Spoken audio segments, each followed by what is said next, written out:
Assalamualaikum warahmatullahi wabarakatuh. Bismillahirrahmanirrahim.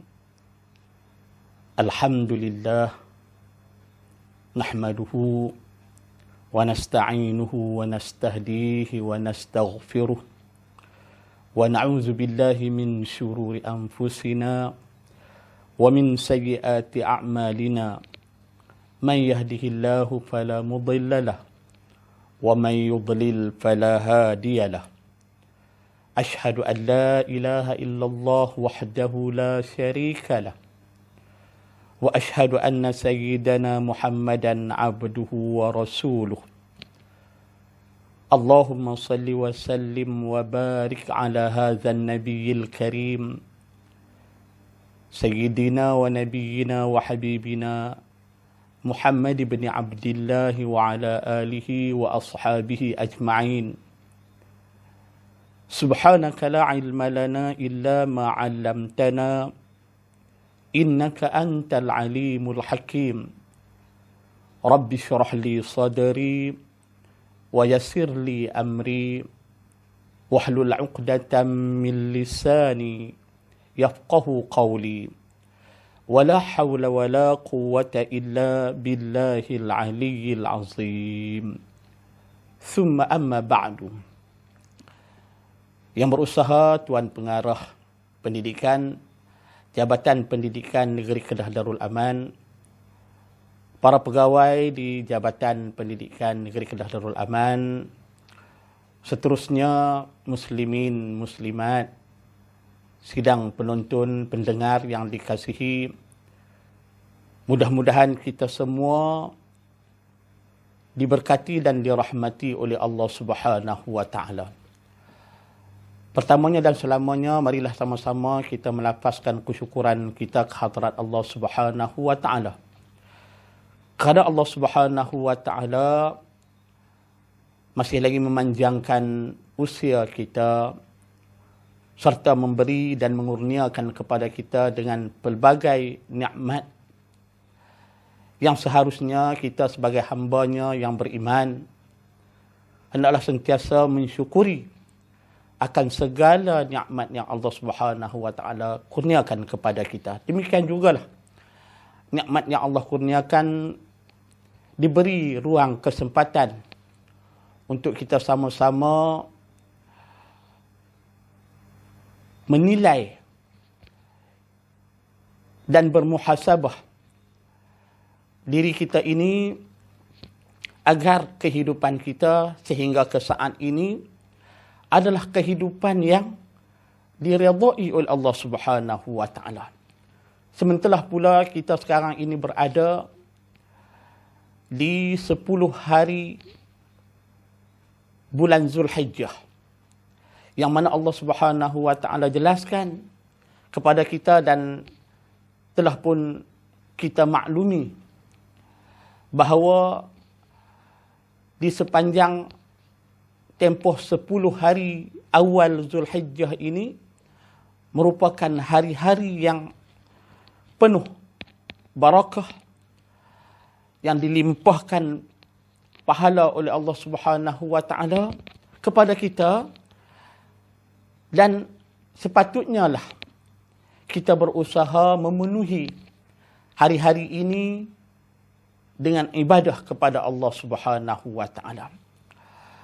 Dan insya-Allah sehari dua lagi apabila tiba 10 Zulhijjah, seluruh umat Islam di dunia ini akan merayakan hari raya Aidil Adha, yang juga kita maklumi sebagai satu hari untuk umat Islam menyatakan kesyukuran kepada Allah Subhanahu wa taala. Dengan sebab itulah Allah Subhanahu wa taala mensyariatkan beberapa ibadah yang perlu dan sepatutnya kita lakukan sebagai tanda kita mensyukuri nikmat Allah Subhanahu wa taala. Muslimin muslimat, sidang pendengar, penonton yang dikasihi lagi dirahmati Allah Subhanahu wa taala sekalian. Di ruang waktu kita bersama pada kali ini, insya-Allah akan cuba kita bicarakan satu tajuk yang boleh menjadi panduan dalam kita menelusuri kehidupan, khususnya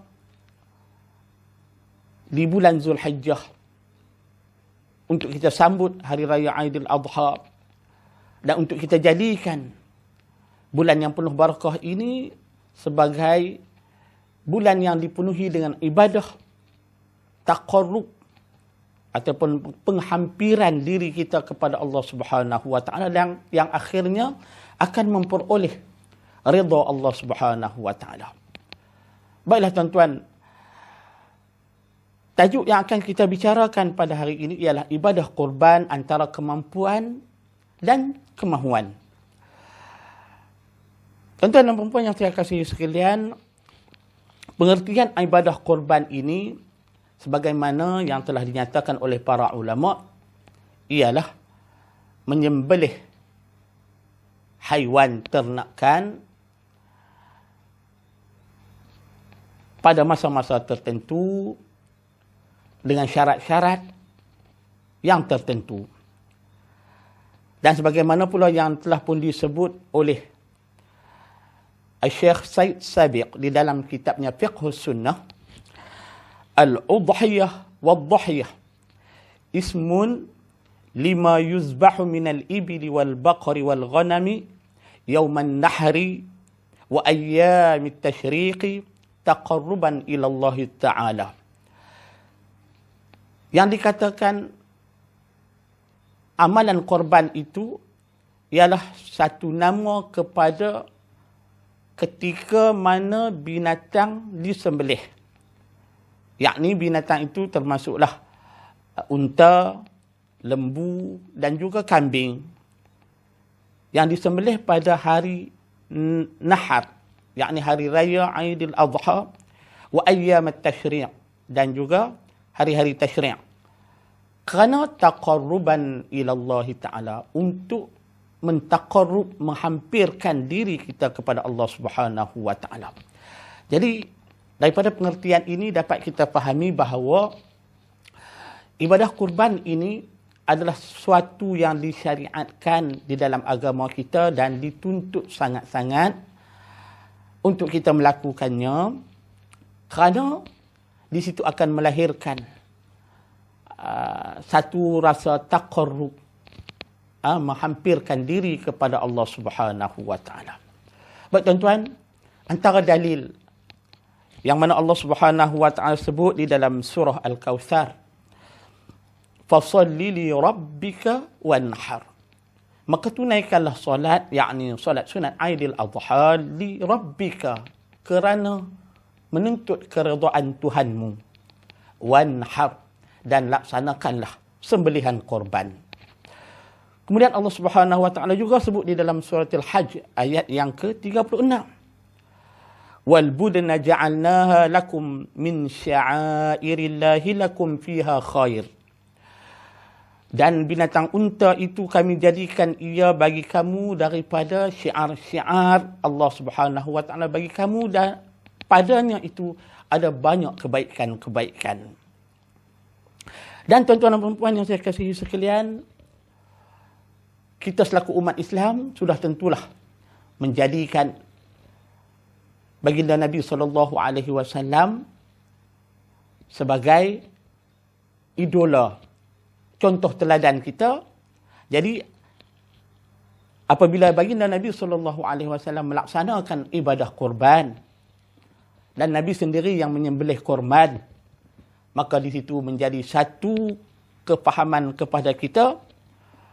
Dan para ulama pula mengambil kesepakatan bahawa ibadah korban ini adalah satu ibadah yang disyariatkan oleh agama kita. Baik tuan-tuan, kemudian apa hukumnya? Nah, apabila ibadah korban ini disyariatkan, diperintah oleh Allah Subhanahu wa taala di dalam Al-Quran, kemudian dilakukan oleh baginda Nabi SAW, maka sudah tentulah hukumnya terkait dengan hukum-hukum fiqh, sama ada wajib ataupun sunat, ataupun yang lain-lain lagi dari segi hukum. Baik tuan-tuan, jadi untuk hukumnya ini, fahukmuha, yang pertamanya, fahiya sunnatun muakkadah fi haqqi kulli qadirin 'indal jumhur.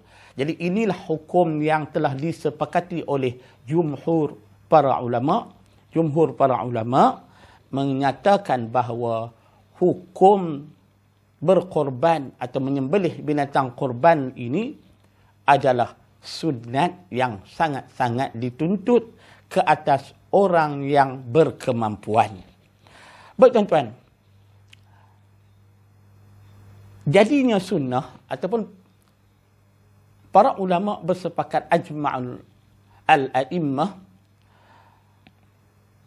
berdasarkan dalil daripada Sayyidatuna Aisyah radhiyallahu taala anha.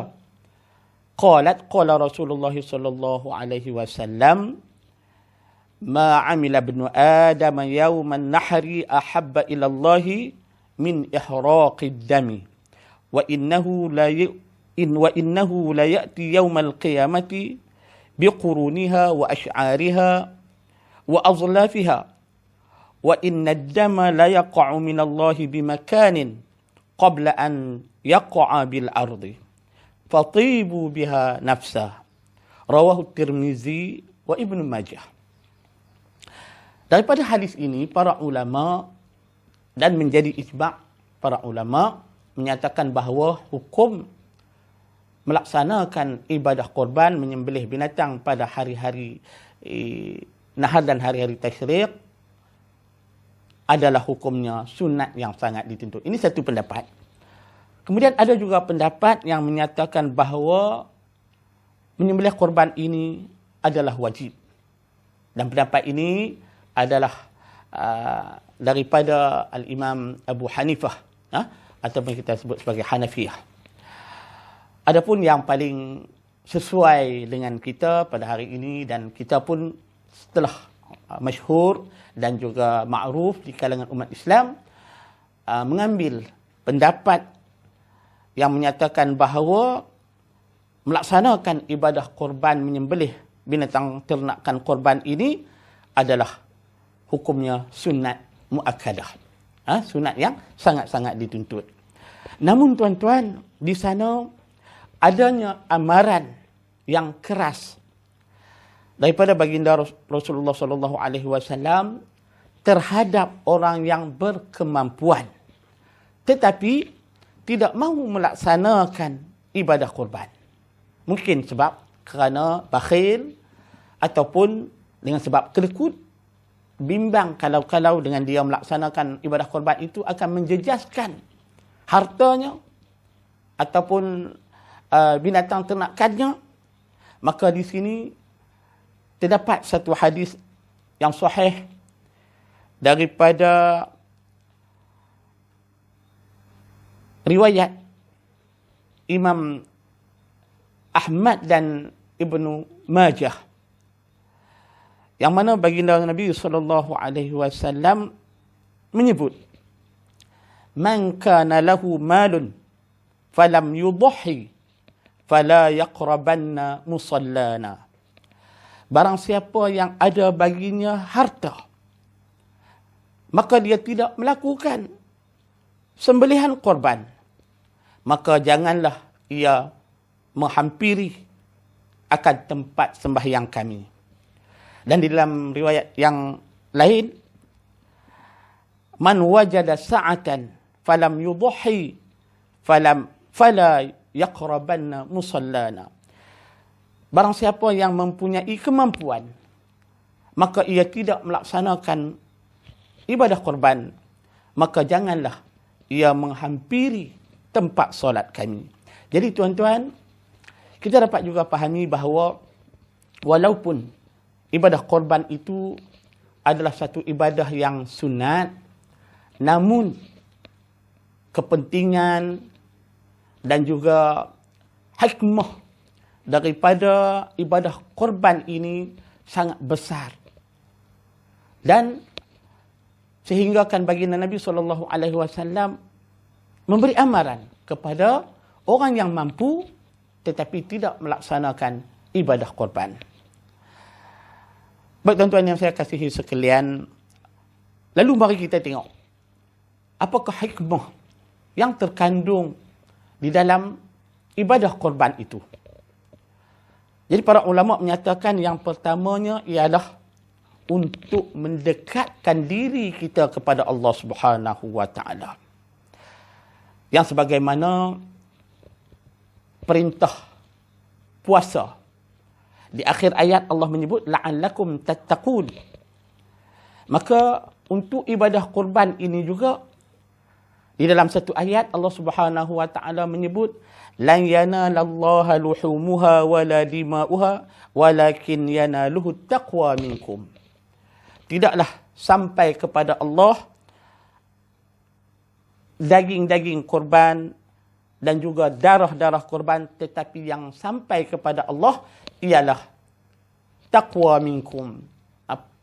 Sifat taqwa, penyerahan diri kepada Allah Subhanahu wa taala, melaksanakan segala titah perintah Allah Subhanahu wa taala dengan penuh keikhlasan, itulah yang akan mencapai tingkatan takwa. Yang ibadah itulah, dengan sifat takwa itulah menjadikan Allah Subhanahu wa taala menerima setiap amalan daripada orang-orang yang beriman. Yang kedua, dengan kita berkorban juga akan menghapuskan dosa-dosa kecil kita. Tuan-tuan, mungkin kita sentiasa berdosa pada Allah Subhanahu wa taala.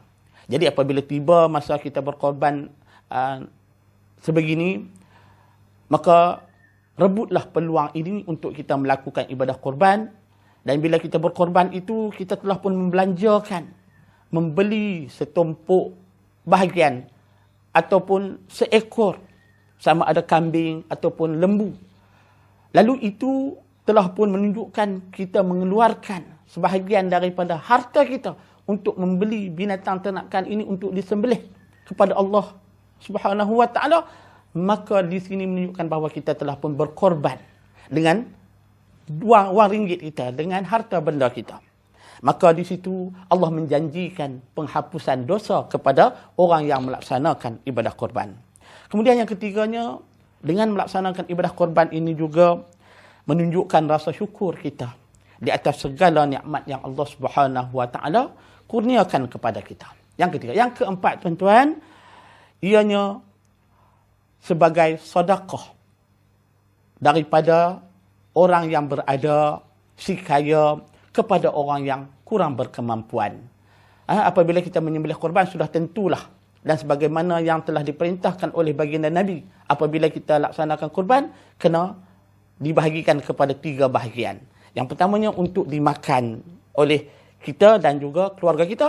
Yang keduanya dijadikan sedekah kepada fakir miskin. Dan yang ketiganya dijadikan hadiah kepada sahabat handai, jiran tetangga dan orang-orang yang berkemampuan. Jadi dengan sebab inilah maka sudah tentulah ikatan persaudaraan akan lebih terjalin dan akan lebih erat di kalangan umat Islam. Dan seterusnya tuan-tuan, yang terakhir, hikmah apabila kita melaksanakan pengorbanan, apabila kita melanjarkan harta kita untuk menghampirkan diri kepada Allah Subhanahu wa taala, sudah tentulah kita mengharapkan pahala dan redha Allah Subhanahu wa taala. Dengan sebab itu, keikhlasanlah yang paling penting dalam setiap apa ibadah pekerjaan yang kita lakukan. Sudah tentu hanyalah semata-mata kerana Allah Subhanahu wa taala. Apa sahaja tuan-tuan, termasuklah ibadah korban yang akan kita laksanakan pada hari raya Aidil Adha dan hari-hari tasyrik selepas ini, dah tentulah itulah yang menjadikan ibadah kita itu sebagai satu pengharapan kita, menunjukkan rasa ikhlas kita kepada Allah Subhanahu wa taala. Baik tuan-tuan yang saya kasihi sekalian, asalnya masa yang tidak mengizinkan, sekadar itu dahulu yang dapat saya kongsikan bersama dengan tuan-tuan sekalian. Sekali lagi saya ucapkan terima kasih kepada pihak Jabatan Pendidikan Negeri Kedah yang sudi memberikan ruang untuk sama-sama berkongsi pandangan berkongsi ilmu, dan mudah-mudahan kita semua diberkati dan dirahmati oleh Allah Subhanahu wa taala. Jadi mohon ampun dan maaf seandainya terdapat kesilapan-kesalahan, terkasar bicara, tersalah bahasa. Jadi saya mohon ampun pada Allah Subhanahu wa taala. Aqulu qawli hadza wa astaghfirullahal azim li wa lakum. Wabillahi taufiq wal hidayah. Wassalamu alaikum warahmatullahi wabarakatuh.